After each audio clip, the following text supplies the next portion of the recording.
Let's talk about what's happening in Ukraine right now because it's not what some headlines might make you think. Yes, there are massive protests across Ukraine's biggest cities, but these aren't anti-government protests. They're not anti-war protests, nor are they protests calling for elections during wartime. Instead, these protests are about something else: the independence of Ukraine's anti-corruption institutions. It started with a controversial bill, Bill 12414, pushed through Parliament and quickly signed by President Zelensky on July 19th. This law didn't just tweak procedures, it transferred critical powers away from Ukraine's independent anti-corruption bodies and handed them to the Prosecutor General, a move that many fear effectively dismantles the checks and balances designed to protect justice from political interference. Because it's not just about what the law changes, it's about how it was passed, what it allows, and what it signifies for Ukraine's future. Let's break it down. Two organizations are at the center of this: NABU, the National Anti-Corruption Bureau of Ukraine, and SAPO, the Special Anti-Corruption Prosecutor's Office.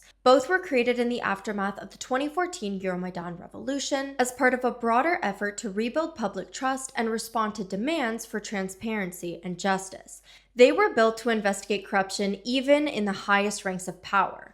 Why? Because Ukraine's future and its path to the EU depends on fighting corruption. Rule of law isn't optional, it's a requirement. It's one of the core conditions under the EU's enlargement process. Fast forward to today, or just a few days ago, a new law gives the Prosecutor General, Ruslan Kravchenko, alarming new powers. He can now take cases from NABU, override SAPO's decisions, give detectives direct orders, even shut down full investigations into top officials. See the problem? These institutions were built to be independent, but now they're politically controlled. And the way that it was passed, super fast and very hush-hush. Ukrainians, especially young people, are not staying silent. They're protesting in Kyiv, Lviv, Odessa, Dnipro, and beyond because they know that without real checks and balances, no one holds the powerful accountable.